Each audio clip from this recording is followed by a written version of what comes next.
few months ago, the world somberly marked the 10th anniversary of 9/11. For our guest today, it was also a vivid reminder of her own personal tragedy. Tammy Trent is known worldwide for her heartfelt and upbeat music, and because of the devastating events of her life on September 10th, she's also known for her hope-filled, unforgettable story.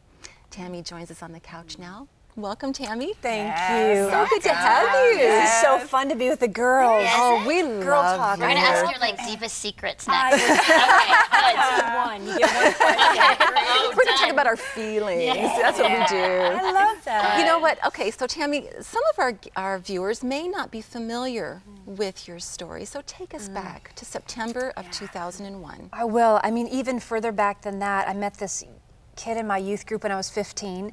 We fell in love early, and gosh, I was just in heaven. He was the most amazing guy in the youth group. Every girl wanted to date him. He picked me, and I said, let's go. And the party began, the adventure began, and we dated 7.5 years, and then we're married for 11 years, and they truly were the greatest years of my life. I was a woman that knew love. I was a woman that was loved well, and it was everything I took for granted.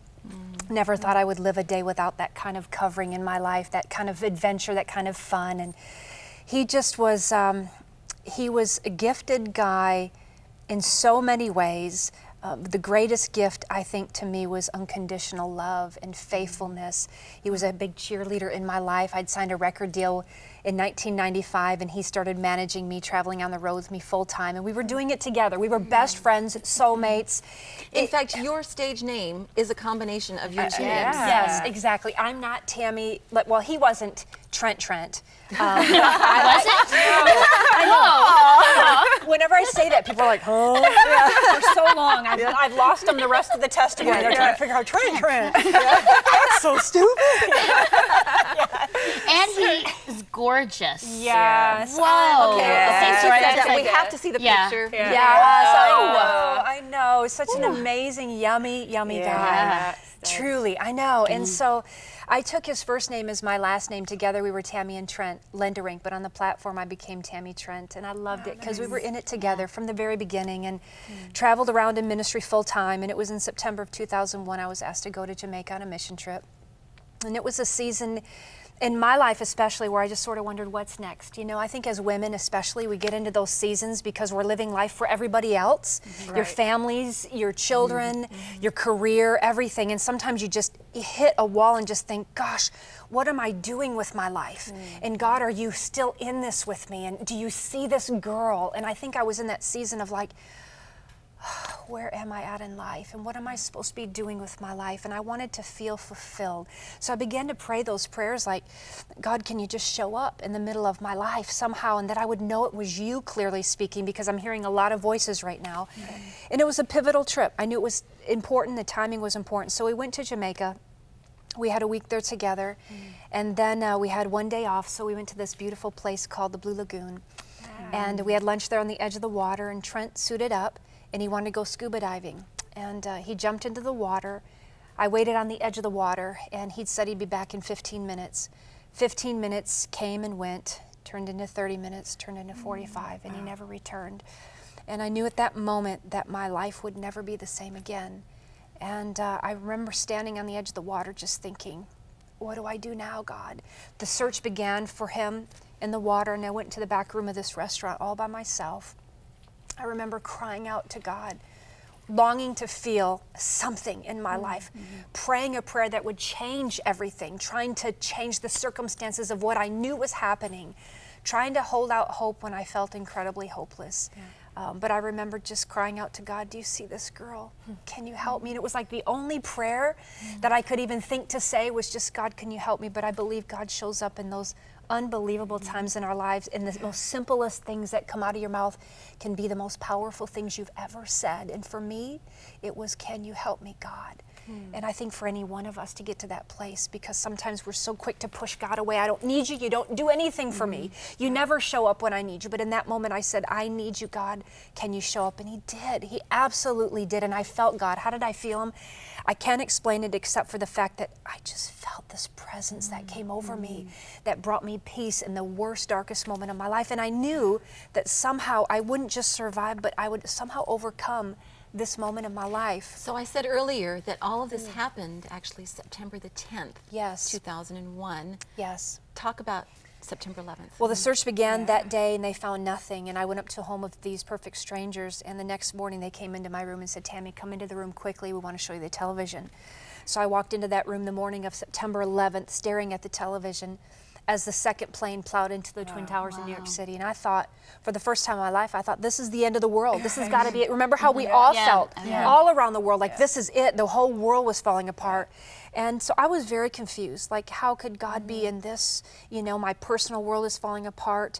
My America is falling apart. You know, I was just numb. I was very numb. And I remember just collapsing onto the floor. Then I got a call that my family was grounded on planes all across the country. Not one person could get to me. So I was saying that, so here you're alone, perfect strangers. Yeah. Family can't get to you. Nobody. Husband missing. Yep. And you're alone in Jamaica. Exactly. Now, you know, when I say, I cried out saying, God, it's enough. I can't take it anymore. How am I supposed to get through this?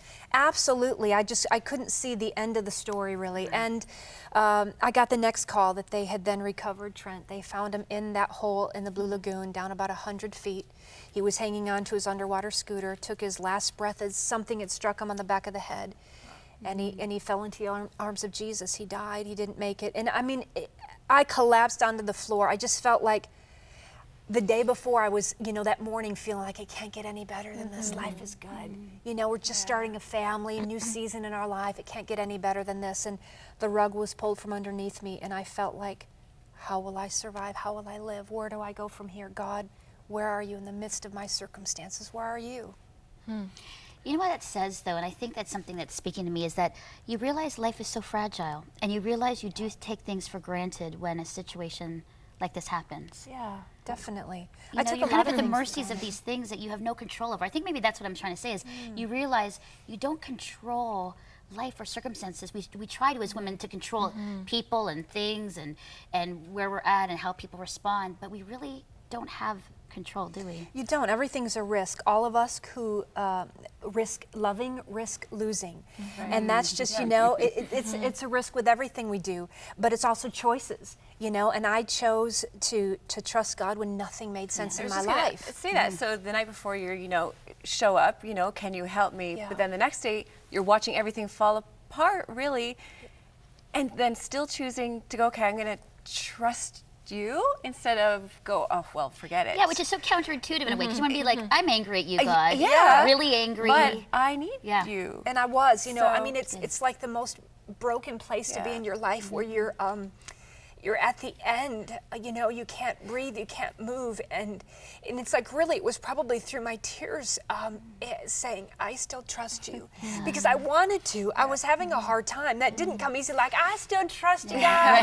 Life is great. Just make life miserable. That's You're okay. amazing. I'm going through a divorce. It feels good. No, it was like it took every ounce of strength within me to say, God, I still believe. I still trust you, because, you know, frankly, there was a lot of me that didn't believe. You know, there was a lot of me that didn't trust. There was a lot of me that was confused. But it was like I'd practiced for this moment my whole life as a believer. You know, I'd always said I trust God, and I was always telling everybody else to trust God in the middle of your circumstances. So now here I was in mine. And so now I was like in the brokenness of my life, saying, with my hands lifted high, like, God, I love you. I know you love me. I trust you. I know that I will somehow get through this. But it was a daily, I was just going to say, like our minds, this has to be a daily choice. It had to be. Okay. It had to be. And here I am 10 years later, and I'm telling you, there are still times when I'm like, oh, I hate this in my life. I hate this. And, you know, here we are, you know, going through the holidays that we've gone through, you know, and it's like, it's been tough, you know, to walk through those holidays still without the love of my life, you know. But I make it through every year somehow. I get through. But doesn't God want us to be more honest than fake?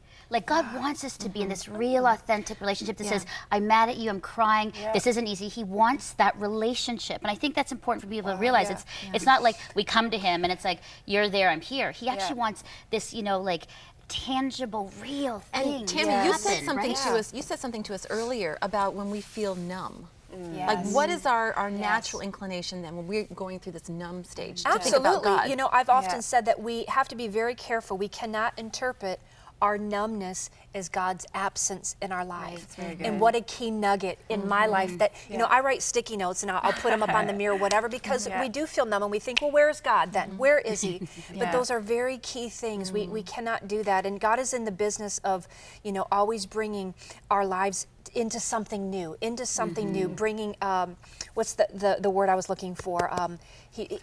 Increase. Yeah. I'm going to get through it. I don't get stuck. I don't let it define my life. You know, you have to get to a point where you say, okay, I'm taking my life back. I'm not going to sit in this anymore because I'm going to miss out on all the possibilities of tomorrow. You have to live in a place of anticipation and expectation of what God is going to do.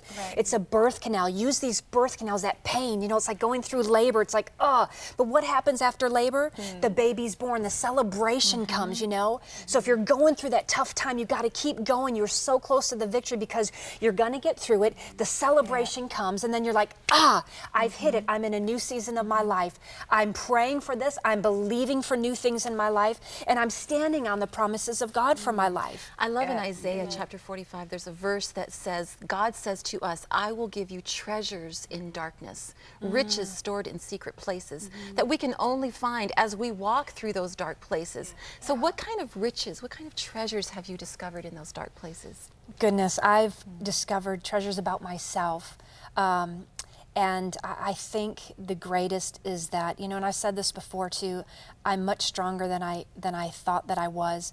God must have really trusted me enough to know that I would do something beautiful with the ashes of my life. It's not all been perfect. It's not been perfect, but treasures for me are like a gift that I just finished a book of Trent's. You know, that's a treasure to me. He had written a book, a children's book, and it was a file that sat away in my office for 8 years. I couldn't even pull it out. It was too painful for me because he was just finishing it, just starting with illustrators. I pulled it back out and I finished it. And I just finished this children's book. It's the most hilarious. Actually, I have a copy of this book right here.